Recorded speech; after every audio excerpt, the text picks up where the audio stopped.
Acton has an airport, and there's a town. It's a town of 900 people, but it's just a field that planes land in once in a while. Yeah, Petaluma had an airport, and it was similar to what you're describing. Yeah. And Santa Rosa had the Snoopy airport, had the Charles Schultz airport.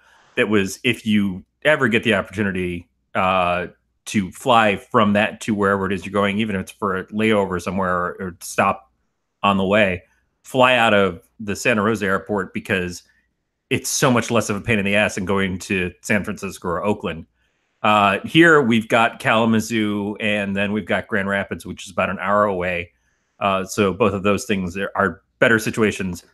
It's always just shit going to like a Detroit or any major city where you're like 9 hours in line. Detroit. Yeah, well, I don't mind going to Detroit, but for that kind of experience, it's like, because that's where everybody goes through. And the Snoopy airport, it was like, I don't even remember if I had to take off my fucking shoes to get through the walkthrough. It was just, hey, you gonna take a flight? Yeah, good for you, man. Just pat you on the back, send you along, hand you a donut.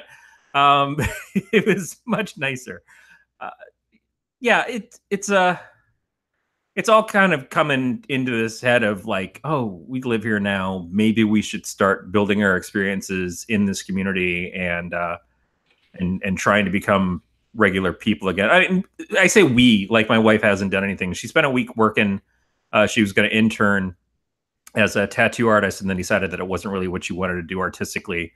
And so I got her an iPad Pro, and she's been making T-shirts and prints and stuff like that for the last 2 weeks since, and just prolifically, just nonstop drawing and creating stuff. And I wake up, look at my cat, and go, "You good?" And she goes, "Meow." And so I assume that means yes, and we flip over and go back to sleep. That's been the extent of my thing.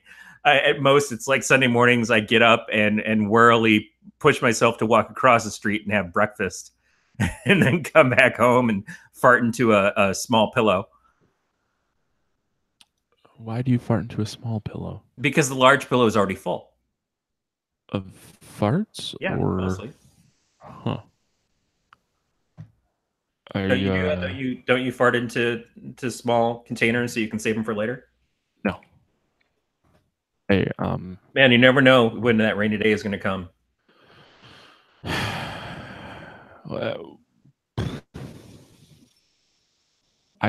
How's your winter been? We've gotten a little bit of snow, but I don't know that we would call it qualifying as actual winter yet. You kind of threw me for a loop there because we were talking about your farts. It snowed yesterday, Sunday, like all day. It was shit. It rained Saturday night, turned into sleet, turned into snow. So yesterday sucked. So now we have like a crispy layer of snow ice. Yeah, but it's the crispy layer. It's not snow like driven beautiful Wonderland crap. No, but I'd almost rather take that because I can like walk through that. This stuff is like crunch, crunch, try not to fall. And that's what I'm saying is we've had a couple of days that were like good packing snow, but still not to the extent of what you really dream of. And Erin wants to make her first snowman. Oh, it'll happen. Don't worry about that. I'm sure it will. Calm down.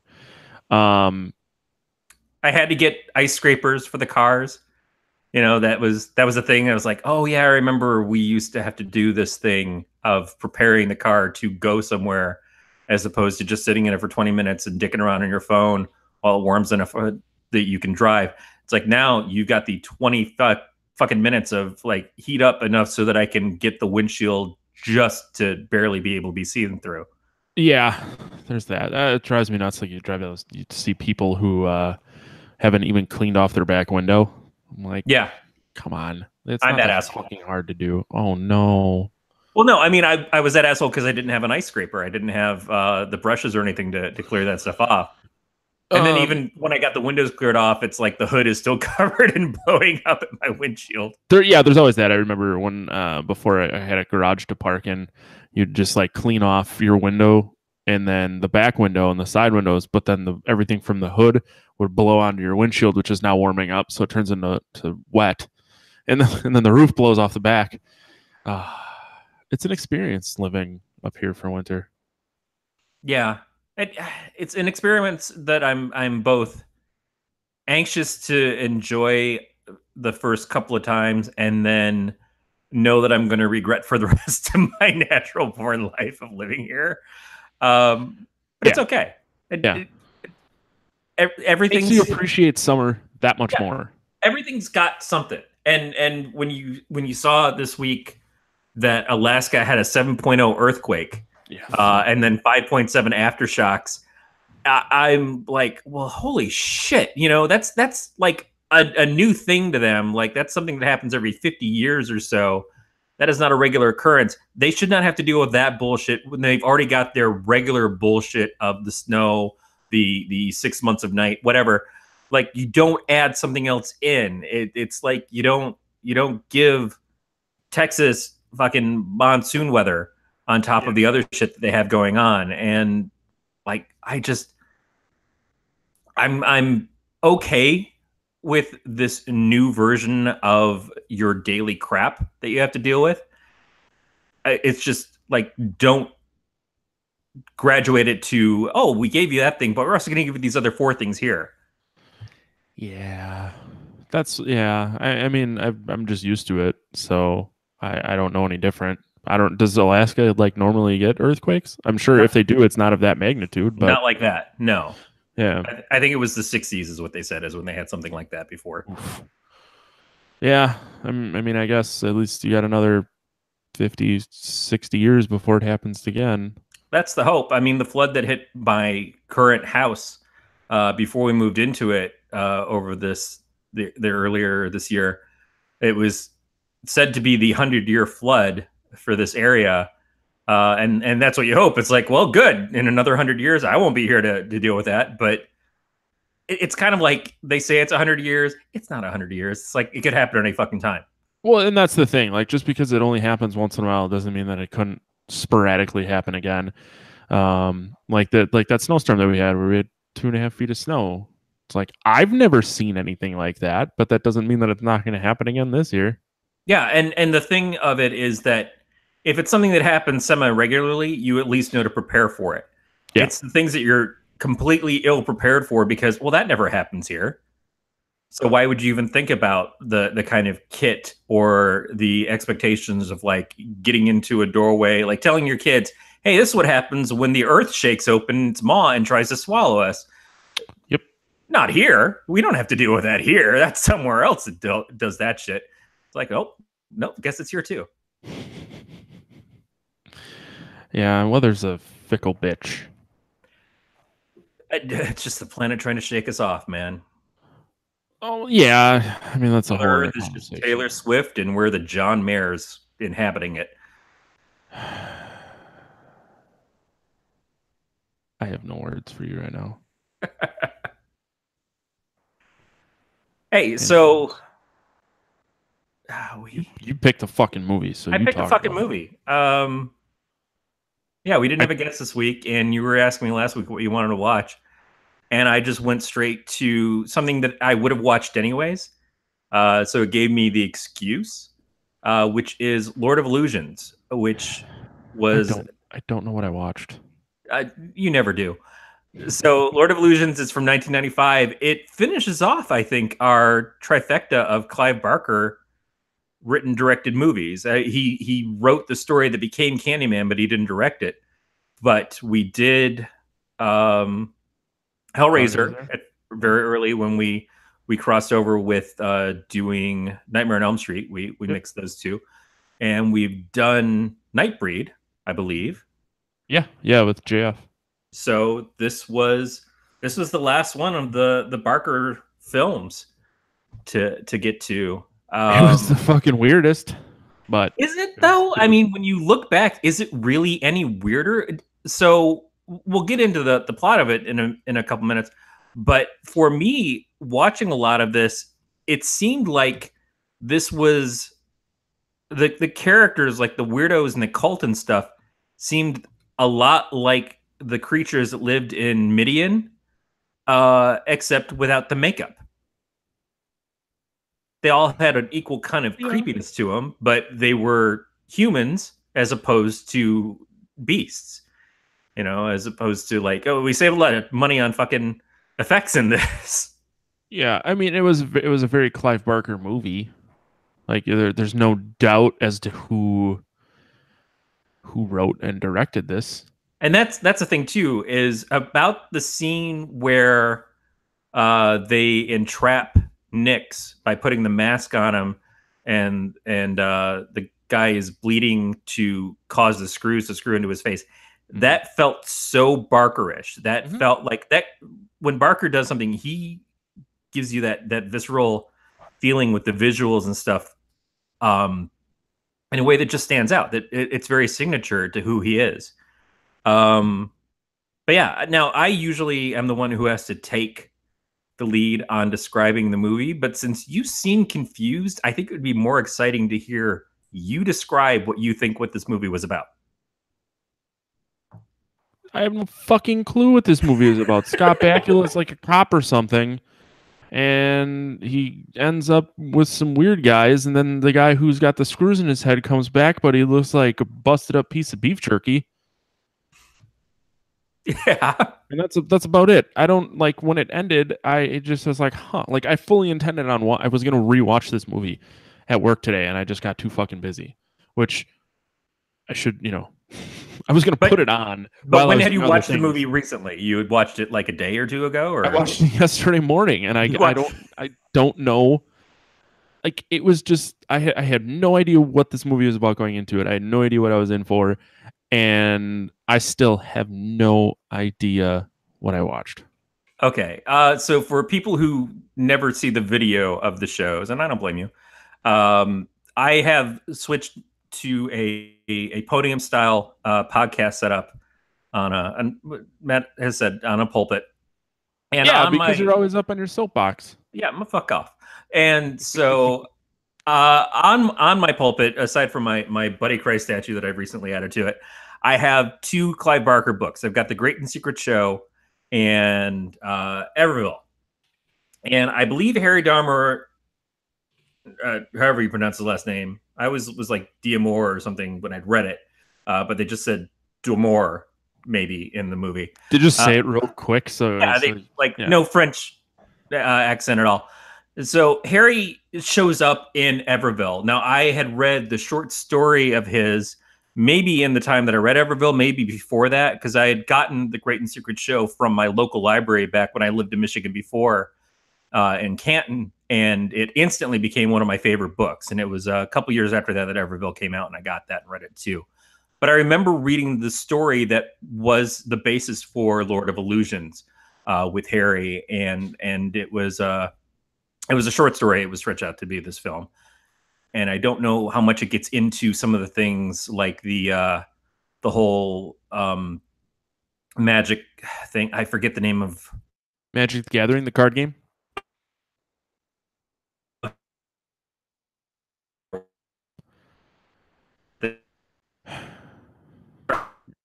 You're doing that thing where you fucked up. No, it looks like you're holding your titties.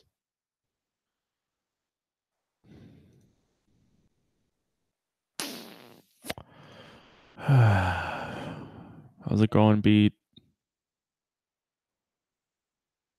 Sweet. Yeah. better. Yeah. Right. Sorry about Hang that. on. I gotta cut off where you started getting weird. Maybe. Oh, I gotta stop it.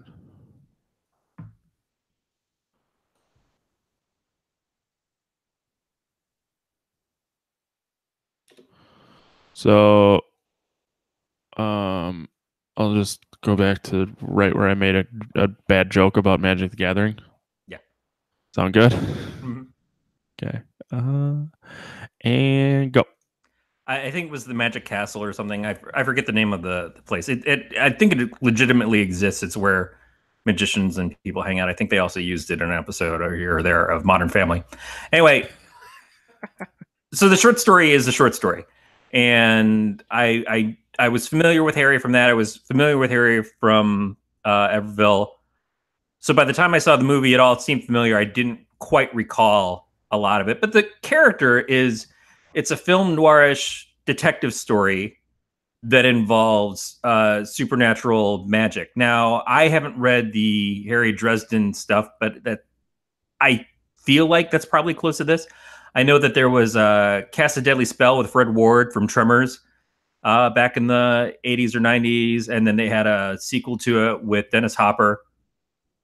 It's not an unusual thing to go with, to have the detective cop guy who's also in the supernatural stuff. Hellblazer, the John Constantine is based off of that. It's pretty rote trope, but it's fun, and it's perfect in Barker's wheelhouse, because the weird is what he does well. And the whole thing of like creating mythology of some magician wants to actually use real devil magic to be able to come back from the dead, and other magicians go to stop him, to save this young girl that he's kidnapped, basically to tempt them out there. But he's also got his own cult, and the cult is all together to like worship him, and he's promised them immortality too. That's where this starts. So this guy Nix runs a cult, has kidnapped a young girl. His protege has come to edge him out, to save her. The protege is Philip Swan, who is just creepy looking. It's like, I know he's supposed to be a stage magician and everything. They could have picked a more normal looking guy. I know what they were going for, but it's like he later on marries the young girl that he saves, which itself is kind of a gross thing in this. But it's like, you feel like if he didn't save her life from a cult, he probably would have never gotten a girl like that at all, as rich as he is. So all that says is that if you're unsure if you can ever get some of that sweet, sweet pussy, start a cult. Or find a cult that exists and stop it somehow. Yeah. Either way, cults equal sweet, sweet pussy. That's why they exist. I think that's how they all start out, except for Scientology, because those guys in that Scientology are not there for the vag. Please say it. Sweet, sweet pussy. I'm not saying that. I don't know. Anyway, so Swan and a couple other friends of his, they go and they stop Nix, and they bind him, and they use some hexes to take his magic and kill him, and then they bury the body somewhere out where no one's supposed to be able to find it. Years go by, and people, a guy from the cult has gone and started killing the people that associated with Swan to kill Nix. And they hire, not the killer, but the people who survived, Swan and his wife, Dorothea. They hire Harry Dearmore, Scott Bakula. That was probably my favorite thing about this movie, is that Scott Bakula, wasn't it? Scott Bakula. And Famke Janssen, who I think is kind of an underrated actress. She's done a lot of stuff, but this is still pretty early for her. She played Jean Grey in the X-Men movies by Bryan Singer. She was on that Blacklist spinoff on NBC. She's in the Taken movies. She's done a ton of stuff. But she's the young girl who gets rescued.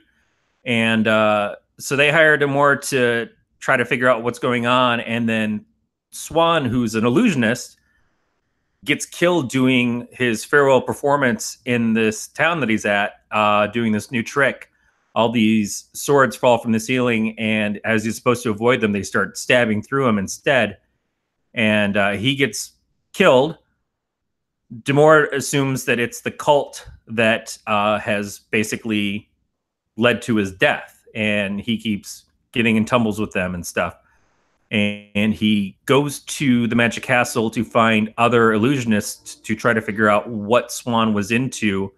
And that's how he finds out about Nix. He starts to get a little bit pieced together as to what's going on. And he finds out that Swan wasn't really an illusionist. He was an actual magician. He was doing real magic. And Nix is the one who was teaching him this stuff. Um, in the meantime, Nix's cult, the people who used to follow him before he was killed, all start to come back together, and they all have lives that they've been living this entire time that they not just abandon immediately to go back to him, but start killing their wives and husbands and children and stuff, just destroying everything about what their lives were because it was just a holding place. That to me is one of the most disturbing and impressive scenes in this, is when you see the people who were there, the guy's like going getting ready in the mirror, and then you look down and you see the body of his dead wife in the closet, and you see the wife mother is cleaning off the dishes, and behind her you see where she's killed her husband and her two kids, and I think even the dog. I don't remember exactly, but it's like, yeah, we were just doing this to get by until Nick's return, and now that Nick's is potentially back, fuck all this noise. We're out of here, and we don't want anybody coming to look for us. Um, so Harry goes and winds up having some depot sex with Dorothea, because why wouldn't you? And kind of falls for her a bit. Swan, it turns out, faked his own death because he's trying to get away from Nyx coming back and doesn't want to be found, and assumes that if he's missing, then they also won't be able to find Nyx's body. Although he told his little buddy Valentine where the body was, like a dumb shit.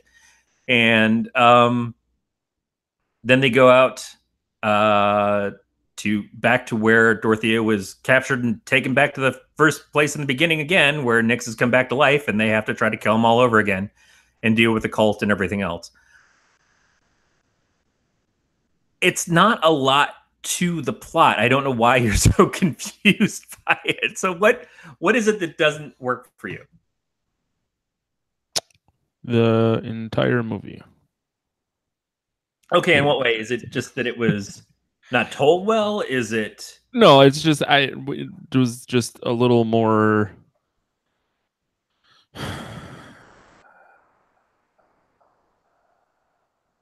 I don't know. I don't know what I was expecting, so I don't know what I wanted to happen. So when it happened, it was just, I don't know. It's a little too intense. I don't think I was ready for a Clive Barker movie yesterday morning.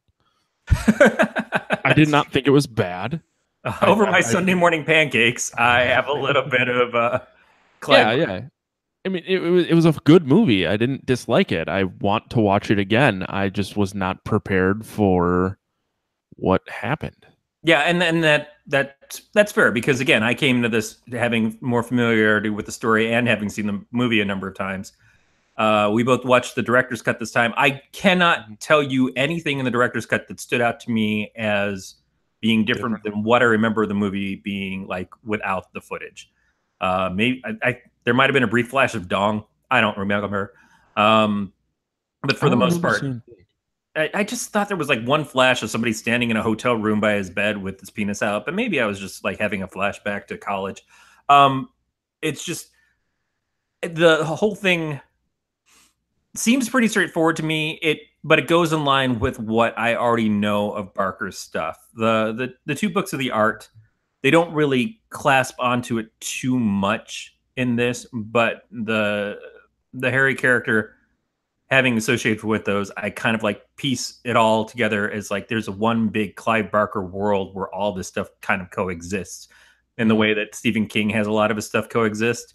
And I don't know if that's necessarily true. I don't know if Cabal is supposed to take place in the same place as Great and Secret Show or as Hellraiser, but you do kind of feel like if it's in Barker's mind that it all has to kind of tie in some ways, because he's built such an interesting weave of what these things are about. And since he was in control of the movie, since he was the writer and director of it, he gets to decide what goes in there. And so his determinations as to what a character that is trying to both have immortality and bring about the end of the world is that there's something behind the scenes that we don't really get much of a glimpse of in this. But there's something behind the scenes that is probably already defined in Barker's mind and maybe in some of his other stories. But I did feel watching this time a little bit like I've seen this so much in Nightbreed that it felt too familiar. It felt like it wasn't like it was the same story at all, but it did have so many things that looked similar and characters that felt similar that it all kind of like added up to like not repetitive so much as just familiar, I guess is the only way to say it. It felt like this is I've seen this. I've got this idea. Yeah, it definitely felt like visually it looked like Nightbreed. Like it wasn't new from that standpoint. Which came out first, this one or Nightbreed? Nightbreed came out first. Okay. The one thing this did have that was different was the weird. I don't know what it was, ghost effect thing or something like that was attacking them in Swan's house that looks straight out of Lawnmower Man. That kind of like, oh, we're using computer generated shit to scare everybody now, and it's like, wow, that is terrible. That is like Commodore Amiga level graphics there, which is fair because that's where we were in the 95, early yeah. 90s. But wow, it is not a good look. Does not hold up well. A lot of the like people floating and stuff that it's not going to win any awards for effects, but it was Barker working on a Barker budget, and I know that this movie didn't make a lot of cash or anything after that, and it's probably why it was the last one that he got to write and direct himself.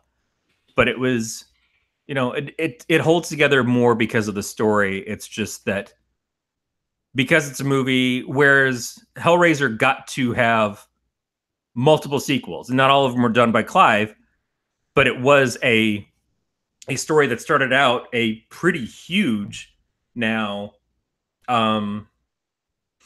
number of films, and Nightbreed probably should have had that. There should have been at least a couple more movies after that first one, but it didn't happen. And this one, while I could see there being more movies about Harry himself, I don't know that there would be more movies about these characters beyond him. It seems like this would go right from this into a TV series with Scott Bakula playing the character. Is it possible that this was the beginning for Harry and the Hendersons? Right. No, Harry and Henderson's beat this out by about 10 years.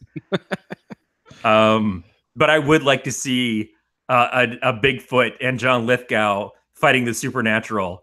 That would definitely beat out Sam and Dean, I think, in my book. I'd pay to see it, but that's just me. I don't know if it'd go 14 seasons like that show has, but it would still be pretty fun. Beat says that Bakula can leap back and prep me for the viewing of this. Yeah, Bakula hasn't been able to leap me into watching his NCIS spinoff yet. But yeah, I feel like there was a good amount here to tell this story. It's just it doesn't pull me as much as what the background of the Nightbreed Cabal characters or the background of the Hellraiser stuff with the Cenobites. Cinnamon bites? Yeah, the cinnamon bites. I would love to go to Burger King in the morning and just speak and say, yeah, I'd like to get an order of Cenobites. And then just Hellraiser just pulls me up to the second window. Just hooks your nipples and starts dragging you around. Right, exactly. I'd pay for it. I appreciate the familiarity because it's a story that I like. I like Barker's writing and his creative vision a lot, but it does seem like the least effective out of the three different properties. And there's just it's just not. It doesn't have the coolness. It doesn't have the creature factor. It's like doing Star Wars without the cantina scene. That cantina scene really sells you on what this whole Star Wars universe is pretty much immediately. Like the giant ship floating across the screen at the beginning is one thing, but when you get to the cantina and you see all these different kinds of creatures, that's like huge world building all of a sudden. And Nightbreed had that, and Hellraiser has that, and this doesn't really have that. We get a guy who floats around and jumps fire from hand to hand, and some cultists, and that's about the extent of it. It doesn't do enough to really freak you out. The most freaky thing is just the weird out with the white eyebrows that keeps kicking everybody's ass for no reason because he looks like he weighs a buck 40. Well, if you're in a cult, then you can fight people better, I guess. If you're just crazy and you don't give a shit, Yeah, fuck it, why not? like I don't give a fuck, man. My face just caught on fire. I'm still gonna kick the shit out of you down this hallway. Yeah, you really have nothing to lose at that point. Yeah, and speaking of nothing to lose, all the cultists don't really accomplish anything either. They are there with Nyx at the beginning, and they don't do anything to save his life as the people wander through. They are there with Nyx at the end, and Nyx just uses them to, like, hey, I had to promise them you guys so I could be here, so all you motherfuckers are gonna melt in the ground now. Um, after shaving their heads and kneeling on glass. What a fucking dick move that is. Yeah, it's an odd decision, but I guess. It was basically to show his power over them, to show that he was worthy of being alive, I guess, and worthy of being the immortal soul that outlived everything. I mean, I think there are other methods in which we could achieve this, but to each their own. Yeah, and then the cheap out ending is, of course, the whole place is going to blow up. So we have the last two characters go running out of the building as everything explodes behind them. That is like the ending of so many goddamn films. It's and just when you think it's all going to be okay, oops, bomb's going off. You got your countdown. Get out of here, man. That is a cliche that just needs to die. I mean, you're not wrong, but it for some reason I don't want to say it works, but I guess it works. But it works because we know it, we know the expectation, but it just keeps doing the same thing over and over. It's something that it should be joked about at some point in the same way of like the last 2 seconds on the clock and Galaxy Quest. It's and then it always stops in the last 2 seconds on the show, so it stops at 2 seconds here. Yeah, something's just Yep. from a writer of Barker's ability. I would have liked to have seen more than that, but it was probably also what you can do with the amount of budget you have to give that final thing in the film. And that's part of it too, is that taking Barker's stories are not small. He does short stories, but they feel fuller. They feel like there's so much more there that you're just scratching the surface on. This feels small, and it's probably the nature of it being a movie, but there shouldn't be that. It should be a lot more. And it may be because he didn't look at this as being like, what do I do next after this? It was just, I'm going to make another film, and they're not letting me do Nightbreed 2, so I'll do this. I really think that as a TV pilot, this would have been great. It also probably would have been ahead of a time and it not worked, like the Dresden series or like the Constantine series. At some point, this should get remade for TV, even if it's a crappy sci-fi original series. Some of the series are actually really good, at least in the sense that they're fun enough that people keep watching. Yeah. I feel like this could be that, and could be an introduction to a lot of other Barker stuff. Just in the same way that they could have done a Cenobite show, they could do a lot of these things from him. A Barkerverse show would be a blast, but in the context of this movie standing on its own, it's just a little disappointing. Sorry, when you were talking about a Cenobite show, I just had like some funny idea of like Cenobites living in a house together with a shitty laugh track. When we talked about decorating our new home, I told Aaron that I believe our aesthetic is Cenobite chic. Um, what is that? I A mean, I lot have an of idea, but lot of chains skin from the ceiling shades. with, yeah, exactly. I mean, odd choice, but it's your house, man. Part of We being a have homeowner. eternity to know your decoupage. I've never heard decoupage before. Oh, you got to watch some. Oh, Beat said they announced a Nightbreed TV show. Yeah, I'm not surprised that it was announced. I'm disappointed that it hasn't happened.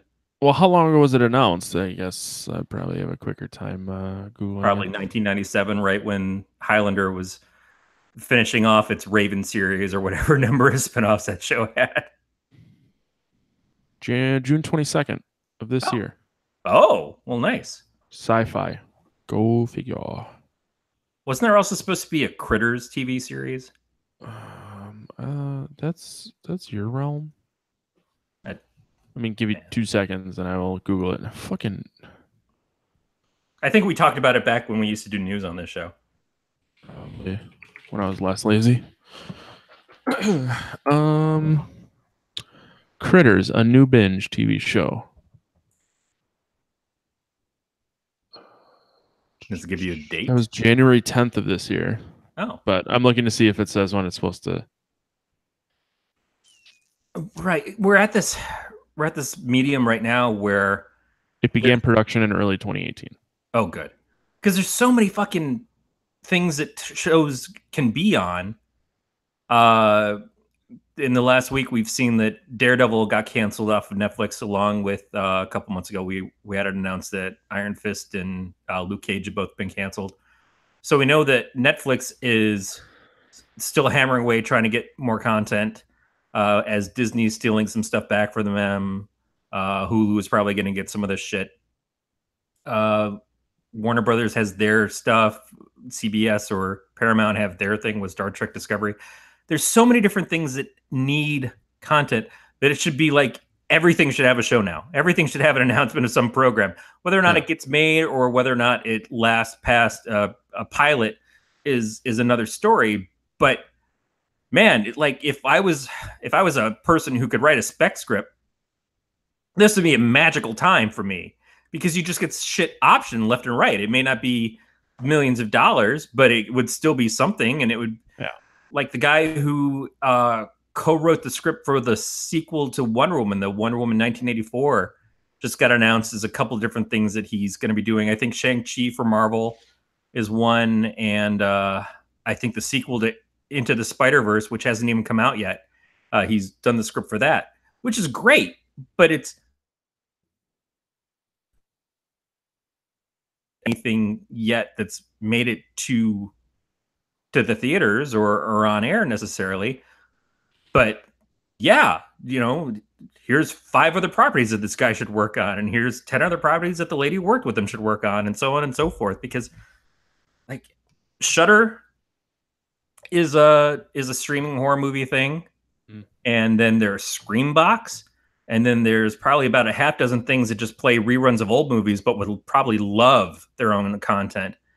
Um, and we know people who make stuff. We know people like Anthony and PJ and Jude and everybody else that it's like, man, all of these people are just on that cusp of being that next thing for somebody. So, Beat said Critters was supposed to come out on Go 90, but that service went under. Yeah. But Which I had never heard of Go 90, right. which doesn't mean much. So, But that's the other part of it too, is that all these channels and stuff that come out, some of them last for all of 10 days and then they disappear. Like, is Sony Crackle still around? Probably. I don't know. I haven't They seen made that name in power a show while. for the Sony PlayStation TV thing, not the We Play Live Oh, Stations TV, but Crackle's some other thing. still. The website's still up. Right. So take that for what it's worth. And It a few appears years to still be ago, working. Yahoo had bought the rights to make a what turned out to be a last season of Community. And that was not good. I never even finished it, and I like that show. I watched it. I enjoyed it, but it was very different in feel from the seasons before because it had to be. Had to be him. Certain people not coming back is part of it, but we had already gone through that while the show was still on NBC. Mm-hmm. Yeah, it's tricky. It's like I would have loved to seen a return to Firefly, which is still one of my all-time favorite shows. But is it one of my all-time favorite shows because it just had a great one season run? And would season 2 have killed it? Possibly. I I mean, don't think know. of how many TV shows are still on that, like maybe shouldn't be on TV anymore. Yeah, I mean, I still watch The Simpsons, but I don't know the last time I've actually finished an episode. yeah. The Simpsons is kind of like an institution.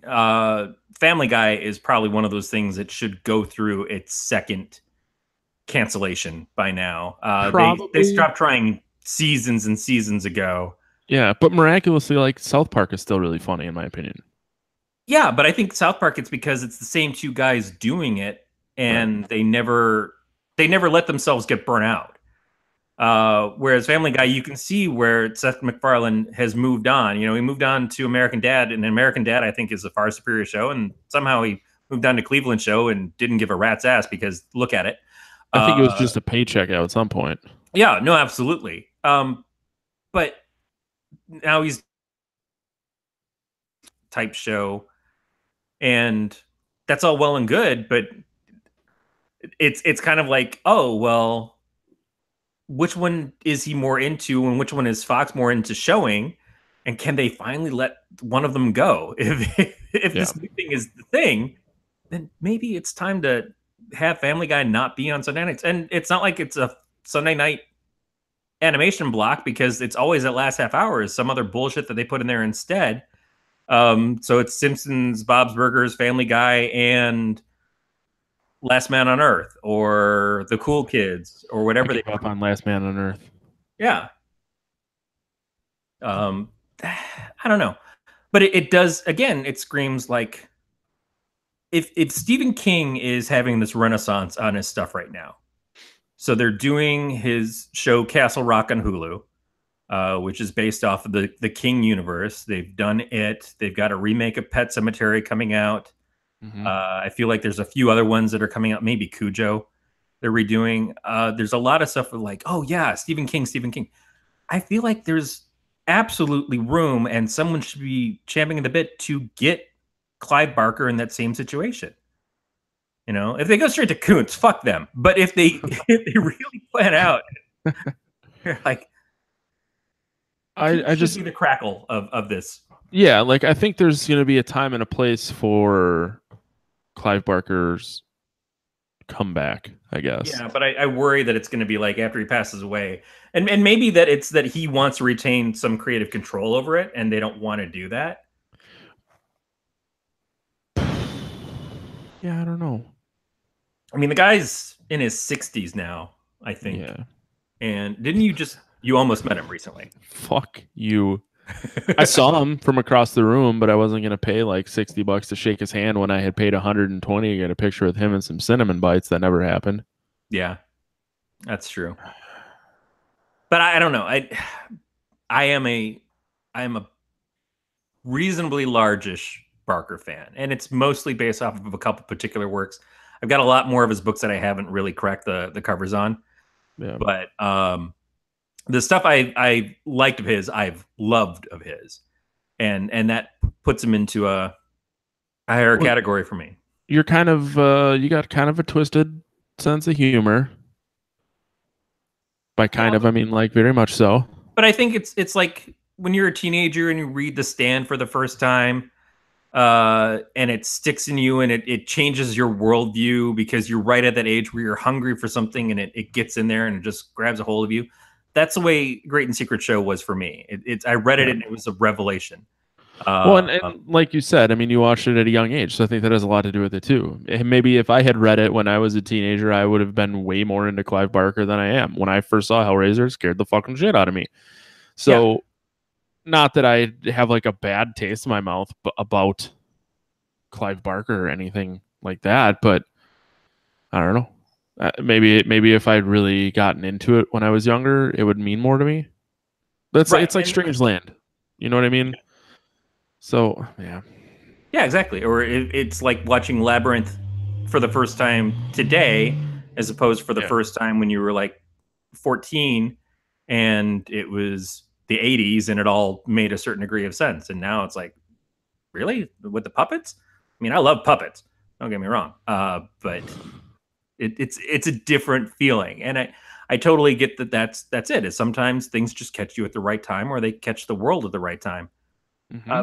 But I also think that Barker's stuff, as I've read, has the ability to be timeless. I think the one thing that holds back something like Hellraiser is the fact that we all really love the guy who played Hellraiser, or excuse me, I keep saying Hellraiser, played Pinhead in those Hmm. movies, and it's hard to let go of that actor in association with that role. And I think what Hellraiser could be is bigger than the Pinhead character. Whereas a Nightmare on Elm Street, it's hard to do Nightmare on Elm Street without Freddy Krueger being the main point of it. It really is the center of that. Hellraiser is more of an induction into hell, and the Cenobites are part of that, but it doesn't necessarily have to be Pinhead at the Cenobites. But everybody associates it with Pinhead, and so if you associate with Pinhead, then you want the real Pinhead to be there, and putting someone else in that costume and that face paint and those nails doesn't work. Well, they Especially did. when they did such a really shitty job of it when they did do a remake. Um, but he was in the latest one, and the latest one was a pile of dog shit too. Judgment. He was in a lot of them that were piles of Well, shit. that's a really good point. I mean, Not all of the Nightmare on Elm Streets were good, but mm, tell me I'm wrong. Look at 5 and tell me I'm wrong. I didn't hate 5. I I didn't don't hate really 5. remember it, but It's not good, but I love it. no. Yeah, I get what you're saying. Uh, 2. Same I thing love with Friday 2. the 13th. Yeah, exactly. Yeah, I didn't care for 2. I mean, I love 2, but 2 also again was like I had seen the first one and I had dreams where shit that happened in my dreams happened in 2. Not as much Yeah. the gay stuff. I wasn't that confused as a teenager, but I don't care. It wouldn't bother me now. Well, right. But yeah, I get having a loyalty to an actor, loyalty to someone who created a character. I joked about this a couple weeks ago on here. Is like, you gave me a Han Solo movie and it didn't have fucking Han Solo in it. It had somebody who, in no way, shape, or form, even reminded me of Han Solo, and so it ruined what was otherwise a kind of cool movie for me. Because a lot of the stuff that happened in it was great, and as funny as it is that the person who played Lando was fantastic as Lando, but not really a lot like the Lando from the original films. It was a really different take by somebody who just presented better. I've still yet to watch Solo for what it's worth. It's okay. I've not heard many people say it's good. I wouldn't say it's good. But I'd say it's okay. And there's definitely elements there that there could have been a really fun space heist movie. It just doesn't pull together, I think, because they tried to make it a Han Solo movie in a way that doesn't work when you're comparing it to what the original character is and who the original actor who played it is. So yeah, all of that. It's tough. It's tough to take a franchise that's 30, 40 years old and make it continue to this day, because you wonder, what is it about the original franchise that worked? Is it the actors? Is it the characters? Is it the characters played by those actors? Is it the world? Is it the theme? What is it that makes it click with a viewer that makes them kind of love it and obsess over it? And again, sometimes it's none of that. Sometimes it's just it worked at that moment, and then we have a nostalgia for it for forever. But anything you do now will detract from the nostalgia, will make it less so.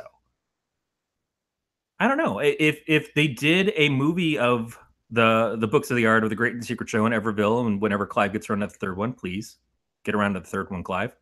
I don't want to we know George he's R. R. Martin listening. you, but fucking you're turning into George R. R. Martin with this. Will I love it in a way that I should, that I hope to, because it's got to stand up to what I imagine it being. What I read and what I see in my head versus what it could literally be on film, or whoever's interpretation of it is on film, because it's not mine. If I don't make it, then it's always going to be different from what I want. So Growley pointed out that Solo is a reimagined Star Wars story, which, yeah, I don't know. I mean, I get the whole point where they're trying to expand on this universe that was created at one point, and I don't know. It almost seems like you're just grabbing for money, and like, fuck, I don't know. I don't even mind the grabbing for money. I just think if you're saying you're expanding a universe, then expand the universe. You go out, you don't go backwards and forwards in the same linear line. you do something else. You bring something new to it. You bring new visionaries to. That's why the first Star Wars movies, in my mind, worked better than the prequels did, is because it wasn't just Lucas by himself. It was people that were taking Lucas's ideas and adding to it. And you put that Yeah. guy in his fucking Lucas box and all his Lucas toys, and Lucas is the only one who says what happens and what's good. It loses something for me. But for a lot of other people, no. A lot of other people love that. They prefer that. They don't want other people getting their hands in it, and that's why they don't like the sequels. Is because Right. Lucas isn't associated with it. It's a hard call. It's a hard sell. Do We could have said that about the It remake, because it's sort of a remake, but it's also the first quality film version of the book that had a TV version that some people really love that TV version. But you watch it now and it shows its age, and it shows the fact that it was made for television. Yeah. I mean, I still think it's really good, but I agree with what you're Right. saying that it didn't age as well. But when they made it, I don't think anyone thought about what's this going to look like in 30, 40 years. And that's the thing, is that in the early 90s, when we were watching stuff like that and we watched the Stan TV series and everything, it was a big deal just to have that happen from these books that had been 10, 15, 20 years old at that point. Right. It's like, holy shit, they're making a multi-night series of The Stand. That's crazy. They got Rob Lowe. Fucking Rob Lowe's on TV That in was a before he started videotape growing up. inappropriately with a teenager. Like, wow, that's amazing. And Molly Ringwald and the guy from Parker Lewis and Gary Sinise. It's like, that's great at that moment. And then you show that to somebody now for the first time, and they're going to look at it and then say, what is this hokey shit? Mm-hmm. It's rare that you're going to see somebody with today's sensibilities and without that sense of history to it look at that and go, oh, this is good. They're going to go, what the fuck? But it doesn't mean it wasn't good for when it was. It's just some stuff. Does everything need to be remade to like hold up to a new audience, or is it the vacuum of ideas that's all we can do? It's like, we can only make new Star Wars movies. We can only make multiple Marvel and DC movies and that kind of thing. Or can we stop walking this fucking line on the wrong side of it and do both?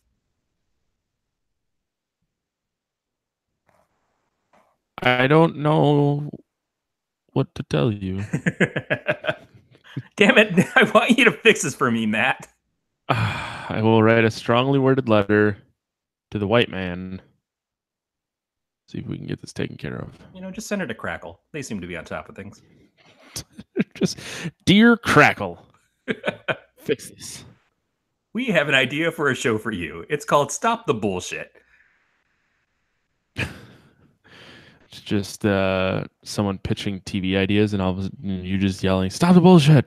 Yeah. It'd be like the Gong Show. It'd be like funny some for us. dumbass podcasters promising for a year and a half that they were going to publicly write the script for the new Gremlins 3 movie. Hey, man. I'm texting Jack right now. Yeah. The whole reason I want to do that is not because I think we're going to make a Gremlins 3 movie. The reason I want to do that is because I want to hang out with you and Jack, and because I think it'd be fun. I think it'd be fun to do something creative with you guys that just allows us to both bitch about the state of things and try to also prove that we can be smarter than you assholes, except we're not. We don't really think we're smarter than anybody. That's why we're a really terrible movie review podcast. Everybody. Yeah. Beatmaster says all the losers of the Gong Show would go to Netflix. Ba-bumps. Hey, man, Netflix has got some good shows. I like F is for Family. I liked Glow. I like Stranger Things. Come on, man. Yeah, I've had first season of Stranger Things and second season. I still haven't watched the last. I like the first one better, but I think I like the first season better because it was new. Yeah. It has nothing to do with it being good or bad. It's just... And they didn't spend that whole hour episode with Levin's cousin or whatever. Man, that was a rough one. Yeah. Doesn't the third season that comes out in March or something? I think so. And I'm really not shitting on Stranger Things because it is a really great show. But we still haven't watched the last episode of the second season. You should probably get on I that. think a year now since we were watching it. Yeah, it's I. We're in an era where Take a deep everybody breath. everybody has the opportunity to make art and to make art and have it potentially be seen. We're talking about 15, 20 years of being able to blog. We're talking about 10 years of being able to publish to Kindle. We're talking about how many years of YouTube. So it's an opportunity for everybody. It's not a level playing field, but it's kind of fucking close. It's certainly closer than when I was growing up, and people would make stop motion with Polaroids and use up like $40 of film just using their Lego bricks. Now you can make fucking Lego movies that look as good as the actual Lego movie. I think that's how it got launched. Is that everybody was doing this shit already, and they said, "Hey, we should do this ourselves." Fuck it. Might as So, well. as a guy who does a show criticizing other people's movies Yeah, hypocritically, but it's kind of why we're here, I guess. Not, I don't want to say that we're criticized, but fuck it. I give up on this thought.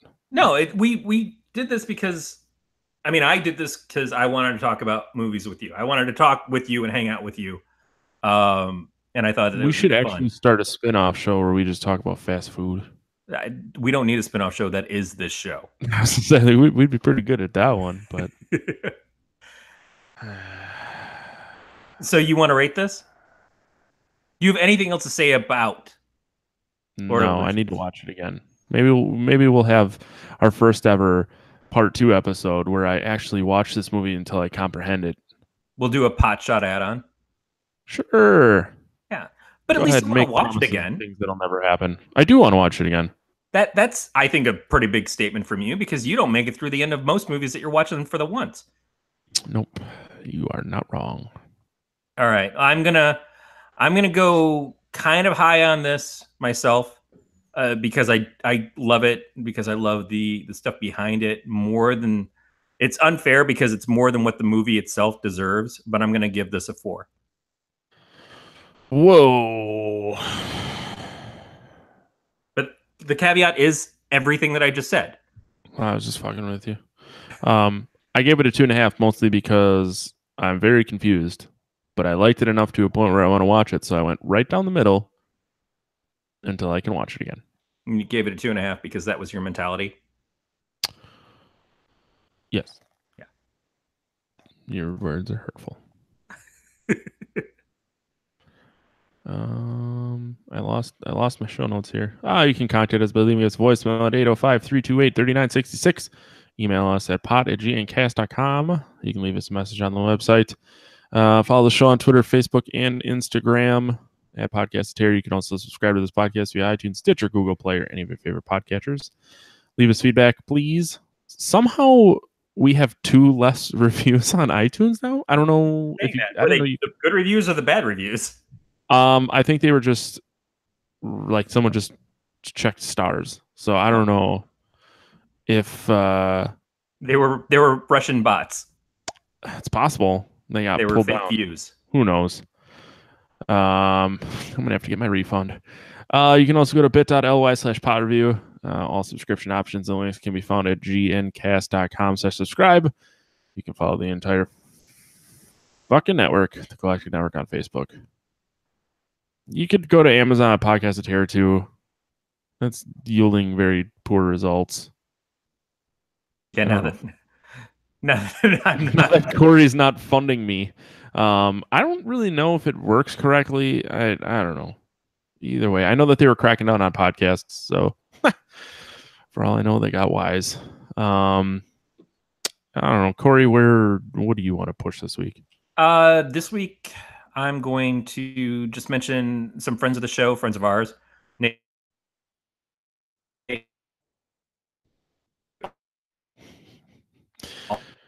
Oh, you're doing it again. Almost made it to the end this time. Fuck. Fuck.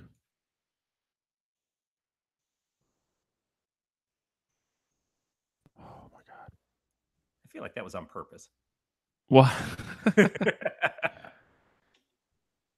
Let's see here. I'm just gonna cut off right before you said this week. And go. This week, I want to talk about some friends of ours, friends of the show, Nate and Brandon, who do the inkgeeks.com, Ink Geek Network. They just relaunched their show, All Geeked Up. It's going to have a new feed in your podcatchers, so you'll have to kind of look for that as it gets released. But you can watch the pre-recorded show on Twitch and I think on YouTube. I have done a show with them, STFU, which I hear might be coming back. But this is more about their show because they're great guys. I've missed listening to them and hanging out with them. So hopefully you guys, if you also are interested in people that I think are cool, go check them out. Go to inkgeekstudios.com. Awesome. You can find me on Twitter and Instagram and on Tapped at the Lifeguard. Next week we have kind of an interesting guest. We're going to be watching What We Do in the Shadows with we're kind of friends. I don't know. I don't know him that well. His name is Cameron Birdsall. Also goes by DJ Boats. He is in a DJ troupe, if you will, called Ass Jams down in Kansas. He's also, they launched the Ass Jams podcast. Cameron also plays guitar in a band Young Bull, which I really, really like. A couple of guys in that band are in my friend James' band, Amanaza. So that's how I know him through the whole band thing. I also watched him get super trashed while DJing James's wedding while drinking Alizé. I didn't know what any of those words were. Alizé is like some foofy booze. Makes sense. DJing a wedding is when you play music at a wedding. No, it's not. Trashed really is when you drink too much Alizé while DJing a wedding. I feel like there should be a much milder. There should be like the Playmobil version to the Lego of trashed. Beat says that Ass Jams is the name of the Tommy Lee cover band.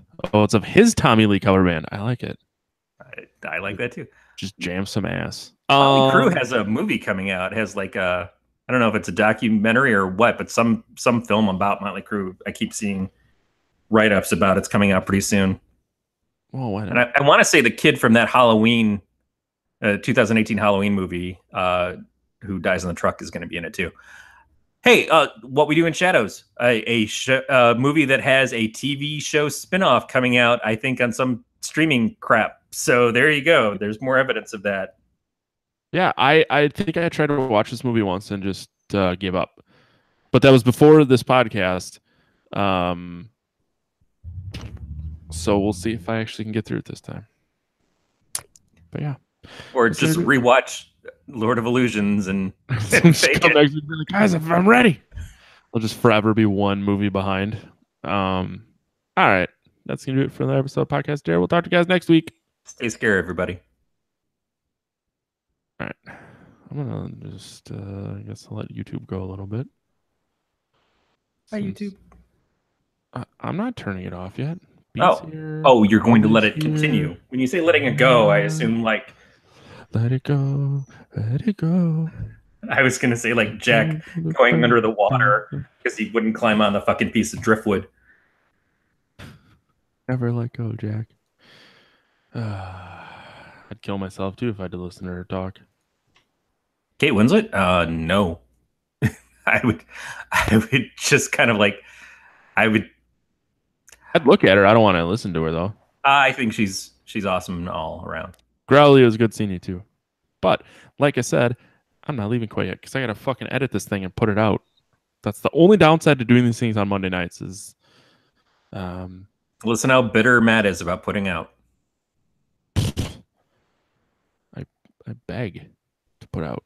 Still doesn't happen. It still hasn't happened. Nope. Never the once. Nope. Yeah. Guys, what does a boob feel like? I'll wait for your answers. Corey doesn't know either. That's why he's quiet. Really don't. Beat by edit, I mean I'm gonna master it and then put the opener and the close on it. No, I think he means what do you think editing means because you've never done it once ever. That's why I said you edit now question mark, and I'm saying by editing I mean I just master it and then put the beginning and the ending on it. See how much effort I put into this? The only thing I've mastered is slaying that pussy. There you go. See, there's your Now moment. you say it. Damn it. I wanted to wait until you weren't recording the audio. If you pull it from the video, I will break it's you. still on YouTube though. Yeah, I mean, but that's fine talk for work. YouTube. I don't want to put that on our regular audio listeners. Erica might hear that. I'm not saying shit like that. Oh Jesus. Her opinion matters to me. Yours not as much. I was talking to her yesterday about something, and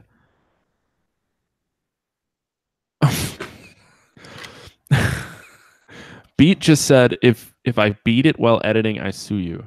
I think he meant if I masturbate while editing, he's gonna sue me. I was talking to Erica yesterday, and I wasn't mean, and she's like, "This is weird. Say something mean." And we were talking about audio quality, and I said, "It's not your microphone that sucks. It's just your fucking voice."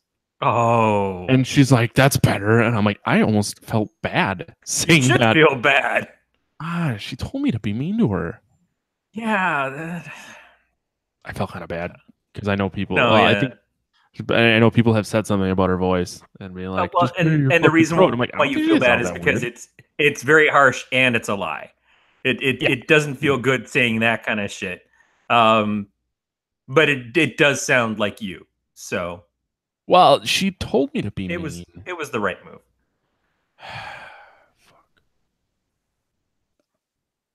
I'm still working on that podcast with their husband, which you'd think something involving beer I would jump on, but I told him I'm like, I hate naming episodes and I hate like all the shit that leads up to doing it. So I said, that's why I've been a huge bag of shit because I just don't want to do it. It's not that I don't want to do the show, it's that I don't want to name it and I don't want to get everything set up. Are you talking about naming the show or naming the episodes? The show. I don't like naming an episode is not a big deal because I could just whatever.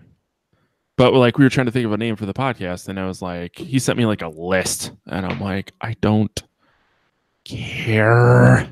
That was lucky for me. Is when we started this, I was sitting there and I was like, what are we gonna call it? Yeah, and I still don't really like it. I've never liked the name of the show. It's kind of a weird title, although it's just having really fucking simple. Having it be PoT is perfect. No, and that wasn't even on purpose. No, I know. So that just happened. But it's just like, I don't know, it just seems really simple and I don't know. So my one idea was a network with Alien Invasion and Weird World Weekly and yeah, my one idea of the Happy Hour podcast is like some women's empowerment podcast. So I'm like, well, that doesn't work. Beat's trying to point out that Erica could beat me in a fight. I would like to mention that I can lift like 17 hectodecimals. Yeah, but you're also some no-ball person who says hecadecimal like that's impressive. I don't even know what a hectodecimal is. I just thought him being the old Swedish meatball that he is maybe knew what I was saying. And I have one ball. Thank you very much. Yeah, but it's not yours. I got it on loan from the Get out of one of those 25-cent machines at the front of the grocer. I won it in a game of poker. Back behind the mire.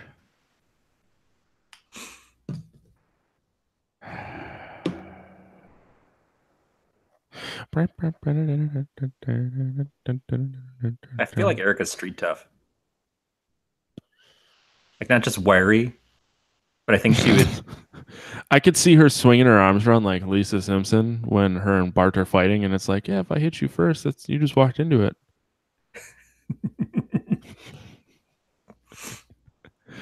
Beat says she could kick me in the nut that's left. I'm like, well, probably. She also studies murderers. I feel like she wouldn't come at you with a natural, like, here's a quick jab. Yeah. Well, I mean, Alyssa watches probably just as much, if not more, true crime, and she hasn't killed me yet.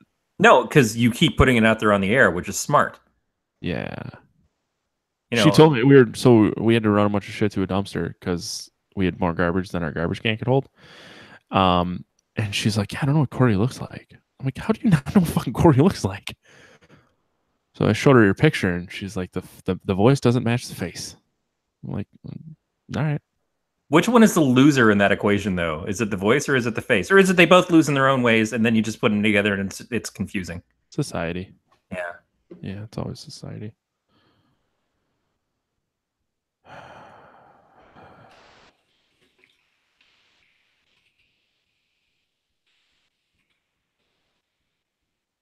Um, it's hip to be square. That's a good song. That's a good song. That's Huey Lewis in the News, correct? Yes. Is He's it off making of a? reference from American Psycho, but Yeah, no. Yeah, yeah. That's what I thought. I wanted to make sure that that's the song that's playing when he's talking about the album Sports, and then that's a good movie. Is that considered a horror movie? it can work. It can No, absolutely work. It's a psychological. I People get mean, murdered in it. holy fuck, do they? You get to see what's his name? What's his name? Sweet, sweet ass Christian Christian Bale's. Bale. I'm like, why can't I think of his name? I kept wanting to call him Patrick Bateman, which is his name in the movie. He, man, shit. Have you seen the trailer for the movie where he's playing Dick Cheney?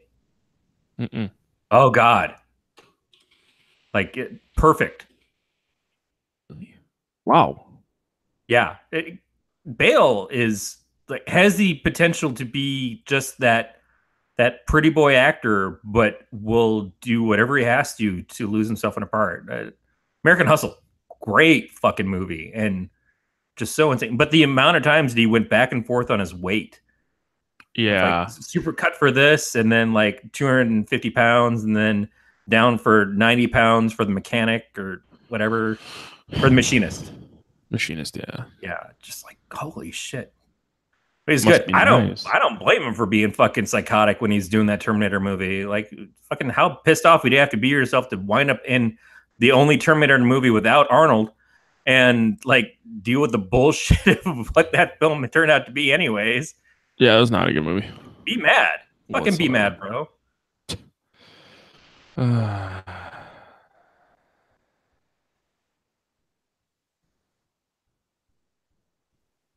Yeah, Sam Rockwell. Sam Rockwell is goddamn great. yes. I mean, But he's not all right. perfect because he was in that Poltergeist remake. God fucking Really? shit. Yeah. Yeah, that was terrible. So we rewatched. Well, I rewatched. Aaron had seen it for the first time. The new Halloween last night, Yeah, what you think? and Huh. it's all the things that I complained about the movie when we did the podcast about it after I had just seen it Yeah. stand out that much more now. Like it that becomes more pronounced, and the stuff that I liked about it becomes less of a thing. I like the characterizations of a lot of the things. I like the little bits and stuff. The writing was good on the people, but the plot of the film and the events as they happen just falls the fuck apart. Like that is a movie that is not going to get better the more times I see it, I think. And it's Fuck, too that's bad. And I'm more and more pissed off that they're planning on doing a two more. trilogy or whatever. Yeah, Yeah, at least two more. because it's like the whole point of doing this is to put the cap in it to finish off the Carpenter vision or whatever that they blew by doing Halloween's 4 through whatever. And this is like we're gonna fix what we fucked up with Halloween 2. We're not gonna have the brother sister thing. We're gonna make fun of that. We're gonna do all this other stuff. But they still turn him into a fucking superhuman. They still make it all about Laurie Strode. They make all the mistakes over again except for the relation, which I'm sure will come up in the third one of this trilogy or whatever it is. Anyways, and it's just crappy. It's crappy. Plus, it spends a lot of time repeating things of the first movie, just so it builds that, like, oh, recognize this. So here's a guy stabbed in up on the wall, and here's this kill that looks just like the other fucking thing, and here's where Lori goes out the window and crashes down to the ground, and then he looks back a second later and she's not there. Just to do that same shit again, it doesn't subvert expectations. It just does the same crap. Man, I hate that I don't like it. All right. I do really want to watch it again. Yeah, and that's the thing. And I felt even worse because we watched it, and then Erin looked at me and she's like, "So what did you think?" And I started telling her, and I should have let her tell me what she thought first. You should have just played her the episode. I told her, I said, when we did the show about this, I complained about a lot of stuff, but I said that I overall liked the movie a lot. Yeah, it's not a bad movie. It's just I really just wanted more. Well, I'll tell you this. I rewatched that, and then she was like, "So do you want to rewatch Hereditary to see if we can make heads or tails about that bullshit at this point?" Like, yeah, no. but a lot of people have told me they're like, just watch the last 30 minutes of Hereditary. Don't even fucking bother with the rest of it. Oh God, even the last 30 minutes. You're gonna watch the last 30 minutes and assume that some sort of payoff from the stuff that happens for the hour and a half before, and it's fucking not. It is not at all. But I want to do Hereditary on the show, but I want to have someone on who was really into it, because a lot of people think it was fantastic. Yep. I saw Melissa and the Horror Geek Life people on her board all talking about it, and like, that movie is art and that movie is this and all that stuff and everything. And I'm just like biting my tongue, not trying to get in there and say, I don't understand what the fuck you guys watched, but you're all way wrong. It's not okay for me to be wrong, but or not right or whatever. I'm okay with being wrong, and I absolutely could be on this. But I have to hear somebody explain to me what it is that they liked about this movie, because I can't pick it out. Yeah. Having seen it, I cannot say a single good thing about it. And Beatmaster, you're right. I do need a diffusion for the light. It's a pretty harsh light bulb, and I only went with the one on me tonight because I thought maybe it would be better than having like too much light in here where it really blows out. But the lamp I'm using doesn't even have the shade on it, because I can't find the piece that holds that in place right now.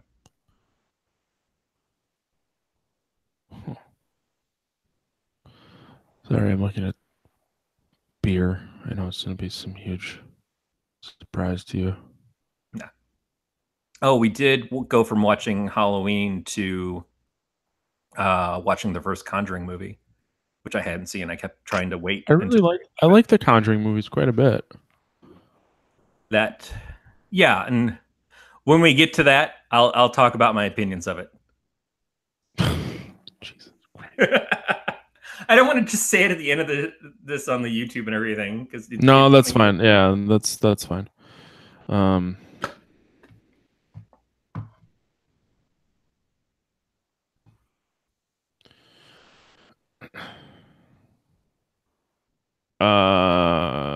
All right, the episode's scheduled. All right. So yeah, I guess I'll let you get on with your night. All right. What's the next movie we're doing? What We Do in the Shadows. It's streaming on Amazon Prime. Okay. I've actually Sunday. seen it, so I'll rewatch it. Fuck your couch. My couch only likes me as a friend. It's way more into my wife. You need to change that then. It would be.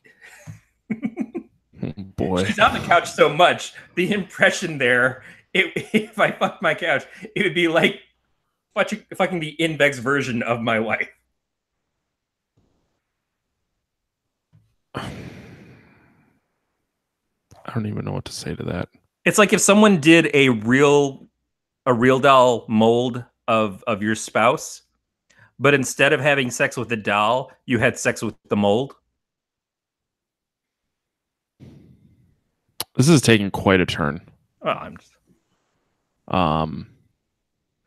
I'm also frantically Googling custom real dolls. I need one that looks like my wife's when she's gone. Or so Um, when she's here. yeah, when she's here, just when she won't roll over. Um, speaking of, I'm gonna go watch some football with her and then go to bed. All right. But yeah, I don't know. Let me know if you need anything. No, I'm good. I'm wondering if this conversation after Tumblr decided they're going to ban all pornography off of their site. I wonder how long until YouTube says, "Hey, you guys have conversations about sex with real dolls at the end of your episodes." I I'm mean, I'm a little worried to like YouTube search real doll sex, so oh yeah. just not going to. Um, on that note, yeah, we should probably just end this fucking thing. All right, man. I'll talk to you soon. Beat Growly, thanks for hanging out. Yep. Well, 7. I don't even know what time it is for Beat, but Growly would be like 8 a.m. for you Monday morning. Demonetized. Wouldn't be the first or the last time that we No. get demonetized. That's why we do our own channel. Leland Yeah. was asking me the other day, he goes, "You guys still do live to YouTube?" And it's like, yeah, but Yeah, with the we don't butt. advertise it. A large butt. Oh, Growl, it's 10:55. So you're 14 hours. I thought you were only 13 hours ahead of me. So it would be 9 a.m. Monday morning for you. Monday we'll be recording. Um, God damn, it's 4 a.m. I have so many questions. Why are you awake? They don't need to get a good night's sleep where B it is. They have socialized medicine. Yeah. Now I have to sit here and wait for a response as to why he is still awake. I feel like Growly Bear and Beatmaster should do a show together. They're closer in times to each other than they are to either of us. That's true. So we started this Beatmaster. I'm gonna change Beatmaster to the Beastmaster. Nope. It was the same joke was made on Ink Geeks last night. Damn it! I didn't He even doesn't watch have it because I ferrets. hate you guys. There's no Poto and Koto. Oh, he's got the week off. Okay, but still, even when we record at 7 or 8 on a Sunday night, it's still fucking 3, 4 a.m. and you're always on. The amount of fucking wear and tear he puts on his psyche to do else nerds when that show is happening. Yeah, wow, man, you're you're an angel, He's a savage. a little Swedish angel. He's a savage angel. I think that was some emo band. Savage Garden. Maybe. Mm. I didn't say how emo. Beat has the wank off. Oh man. All right, I'm not gonna. All right. We will see you guys later. All right. Take care, guys.